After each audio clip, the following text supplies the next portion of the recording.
Christmas Eve was supposed to smell like cinnamon, pine needles, and togetherness.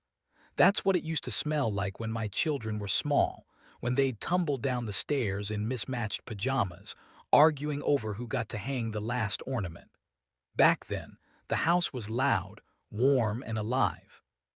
This year, it smelled like reheated soup and silence. I sat alone at the dining table, staring at three empty chairs. I had set the table anyway. Old habits die hard. White plates with a thin gold rim, the ones my late wife insisted we only use on special occasions. I suppose Christmas Eve still counted, even if no one else seemed to think so. At 6:47 p.m. my phone buzzed. "Dad, we're heading out. Don't wait up, Merry Christmas." That was it. No explanation, no apology, no "we'll be back later," just a smiling emoji at the end as if that softened the blow. I read the message twice, then set the phone face down on the table. My children were grown, two sons and a daughter, all in their late 20s and early 30s. They had jobs, friends, busy lives. I understood that. I really did. But Christmas Eve had always been our night. Even after their mother passed away 5 years ago, they'd made an effort, or at least they used to. I told myself not to overreact. They're young, I thought. They'll come by tomorrow. Still, the quiet pressed in on me, heavy and suffocating. I spooned soup into my mouth, barely tasting it. My eyes wandered to the living room where the Christmas tree stood lit in soft gold. Beneath it were a few carefully wrapped gifts, ones I had bought weeks ago, imagining their reactions.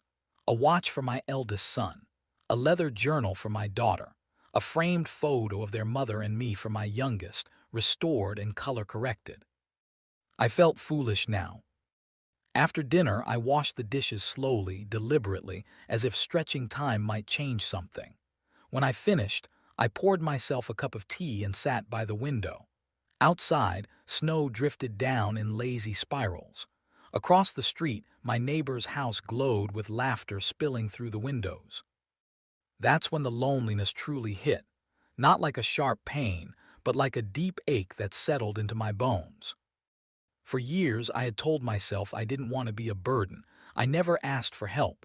I never complained. When the kids forgot to call, I brushed it off. When they skipped Sunday dinners, I smiled and said I understood. But sitting there alone on Christmas Eve, something inside me shifted. I realized I wasn't just being forgotten. I was being taken for granted. I went upstairs and opened the small study my wife used to love. Her old armchair still sat in the corner, a knitted blanket draped over the arm. I pulled out a folder from the bottom drawer of my desk, one I hadn't touched in years. Inside were documents, the house deed, bank statements, and a rough draft of my will. I hadn't planned to look at them that night, but sometimes life pushes you to confront truths you've been avoiding. I thought about the house, the one I'd paid off years ago, the one my children casually referred to as the family home. I thought about how often they joked about what they'd do with it someday, renovate it, sell it, split the money. I don't think they ever asked themselves what I wanted. The clock struck 9. I made my decision. It wasn't fueled by anger, it was fueled by clarity. That night, instead of waiting for my children to remember me, I chose to remember myself. On Christmas morning, I woke early. The house was still silent, but it no longer felt oppressive. I dressed neatly, brewed fresh coffee, and sat down with my laptop. By noon, I had made 3 appointments.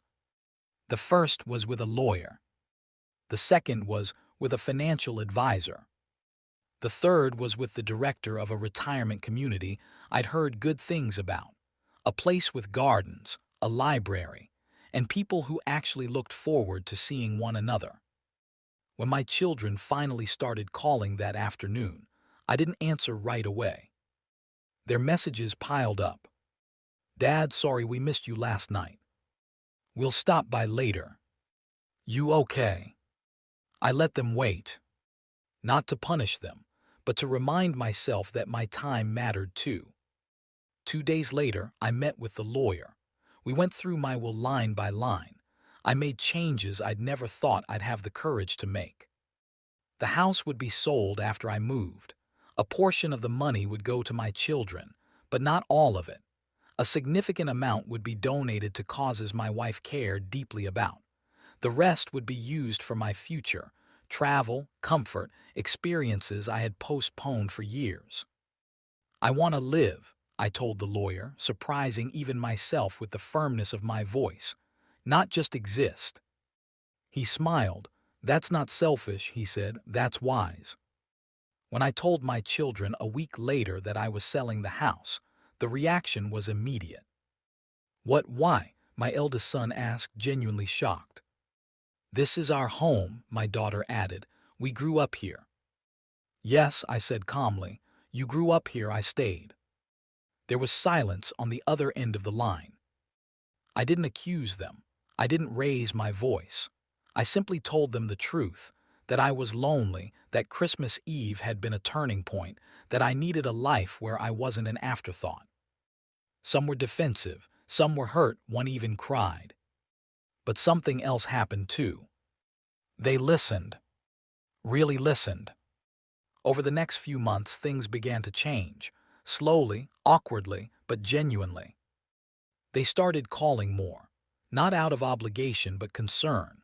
They visited the retirement community with me, surprised by how alive it felt. When I finally moved, they helped pack, finding old photos, laughing at forgotten memories. On my first Christmas there, I wasn't alone. I shared dinner with people who had stories like mine: loss, resilience, rediscovery. We laughed, we toasted, we remembered. Later that night, my children came by. They brought dessert. They stayed longer than planned. As they left, my daughter hugged me tightly. I'm sorry, she whispered. We didn't realize. I hugged her back. I know, I said. That's why I had to show you. Christmas Eve no longer feels like abandonment to me. It feels like the night I chose myself, and in doing so, taught my children something they'll carry for the rest of their lives. Sometimes, the most life-changing decisions are born from the quietest nights.